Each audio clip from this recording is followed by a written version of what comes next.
Welcome back. So a 27-year-old suspect has been arrested for kidnapping, robbing and raping two on-duty nurses. The incident took place at Ga-Chuen clinic in Limpopo just over a week ago.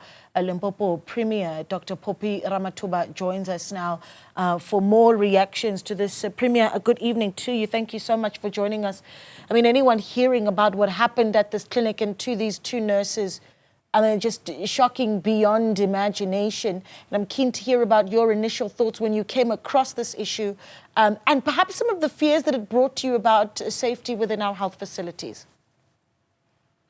Evening, Naledi, and also evening to all your viewers out there. Yes, indeed, we were equally shocked, but also devastated, mainly by the fact that this is one of those clinics that are in the rural areas where the source of healthcare, it's that particular clinic, irrespective of your economic status. By this, I simply mean, even if you are employed, you've got a medical insurance, there is no any other facility there except this particular clinic. Otherwise, you would have to travel to Polokwane in town or to Leboahomo to seek for private health care or public health care. Now, when we open or activate this clinic as government to operate 24 hours, we were looking at the challenges faced by our people because women were forced to deliver at the clinic gate sometimes and en route to the hospital. So when this horrific incident happened, we were indeed devastated because we were worried, how do we face our nurses? How do we continue to convince our staff to provide healthcare services after hours? So currently, with the recent development of this arrest, we are a bit relieved and we want to thank the Provincial Commissioner of Police for that, the swift response, because we spoke immediately after this incident. And even last week, I indicated to her and to the public that I stand by the MEC for Health. We're not going to open this clinic until this perpetrator is arrested. And we're happy now that he has been arrested. And therefore, we can now start to try to find closure, because our nurses, actually, when I met them during the week at the hospital where they are admitted, one of their requests, and they pleaded with me to say, Premier, if that perpetrator is arrested, perhaps we'll be able to heal, perhaps we'll be able to find closure. But as it is for now, whenever we close our eyes, we try to sleep, we see this man and we see smelling throughout. We're failing to heal. So that is why I'm saying today, one is a bit relieved by the fact that the perpetrator has been apprehended. And thank you, South African Police Services. Yeah, that's it's frightening, and I can just imagine the trauma. And in fact, earlier with that briefing, you talked about the trauma that these nurses have endured. But I'm also keen to hear about the operations of this really important clinic moving forward. Of course, saying the clinic will not function until the suspect is apprehended. What now? I mean, you've talked about as well this afternoon around really these are nurses that are traumatized. Going back to work going to be an incredible matter for them. So how do we improve the operations of this clinic and certainly safety for the facility? Do we beef up the security? I think, as I've indicated earlier during the day, there are many questions that I still ask, especially the authorities of the Department of Health, to try to clarify me when it comes to the breach of security.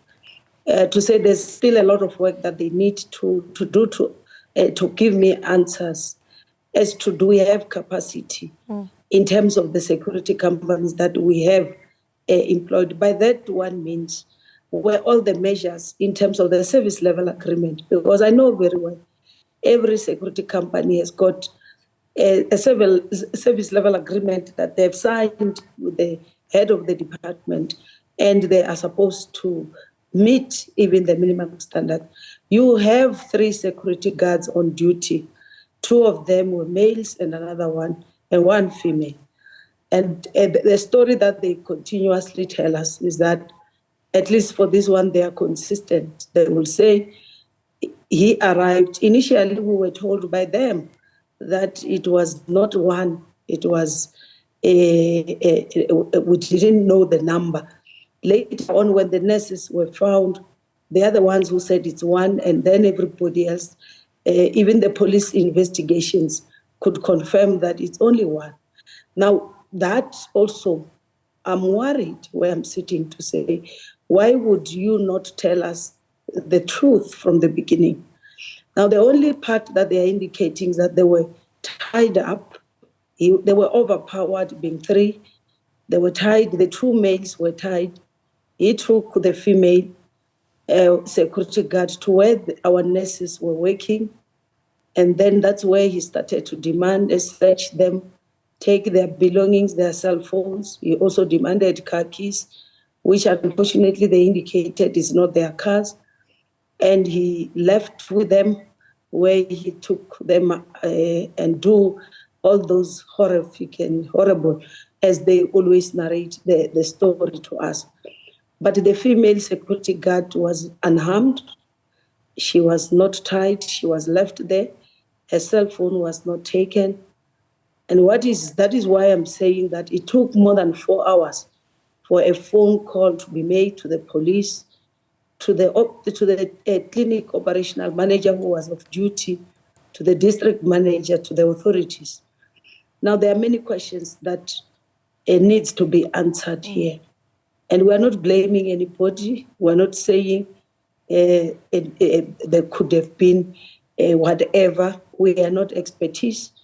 But the directive that has been given to the MEC for Health and the HOD is that we can't just focus on the perpetrator now that is apprehended. We've got to look at our own security system. I'm saying this because the very same monster, he also attempted, according to the police, to rob and attack another clinic within the same area of Capricorn district, where when he arrived at the clinic gate, at the guardhouse, he found one security personnel, two of his colleagues. They usually do patrols at night to check around the fence. The two had gone for patrol. He found one. He attempted to fight with that one, fought him up until the two arrived, and that's when he ran away. So we're saying we just need to really get answered. The public must expect us to have these questions ourselves. If we don't answer these questions, it's going to be difficult to move forward and to be able to convince our staff to work, especially 24 hours, even in other areas.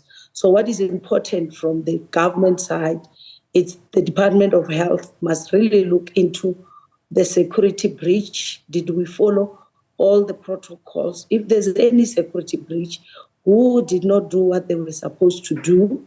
We are not blaming anyone. We just want to make sure that moving forward, we correct where we did not do things correctly. And if we don't go deep, we are not going to correct ourselves where we did not do the correct things. Yeah, Premier, I think that it's fair to say that your previous role as Health MEC follows you well into the Premier's office. And what we've seen as well, even in your role as Premier, you being very active in really going into some of the health facilities in the province as well to keep track of what it is that you have left behind in that portfolio. And I'm keen to hear, some of the concerns and some of the issues that you raise, perhaps in conversation with the MEC around what needs to be done at this point to improve the state of hospitals, priorities that are set in place for this administration for health. No, we're very clear that security of personnel must never be compromised. If you will remember, Naledi, somewhere around 2020, when I was still the MEC for Health, we had this series of attacks on our health facilities. In Letaba Hospital, the doctors were ambushed They were even shot. Remember, they fortunately survived, but they had to undergo a number of operations. We also had attacked at Leboa Hospital. I remember also in one of the clinics, and unfortunately for that perpetrator, and fortunate for us, the police were able to find him, but in exchange of a fire with the police, he lost his life during that. Now, after that incident, I remember the Minister of Police at that time had to come down together with the then Minister of Health. We were able to see peace around our facilities. We came up with new service level agreement, which has got accountability even on the service provider themselves. What type of guards, what skills are expected from the guards that will be posted in a facility. Because now, lady, the health facility, unfortunately, it differs from your retail store. Security in the retail store, you can depend on your cameras there because you are looking for shoplifting. But security in the hospital or health facility, you are looking after the patients, you are looking after the staff, you are looking after government properties. So the person must have some sort of a different skills like an ordinary guard you will think of. So safety, it's a priority.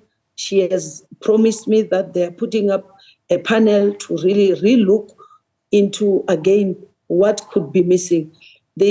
Of course, the other priorities will still remain where one has tried. Looking at improvement of the infrastructure, which is still a challenge. And also, of course, the ongoing staff attitudes that we must work on. Because if we do not have, look, this other clinic, for instance, because you have got a guard who has got a positive attitude, he probably was fully awake when this perpetrator came to attack. And that's why he was able to defend the clinic and defend the staff. But on this other one, you might find that it's an issue of the staff attitude. So which we really need, our attitude towards our jobs, that do we see our jobs as part of serving the community, or we just think, no, I'm going to work.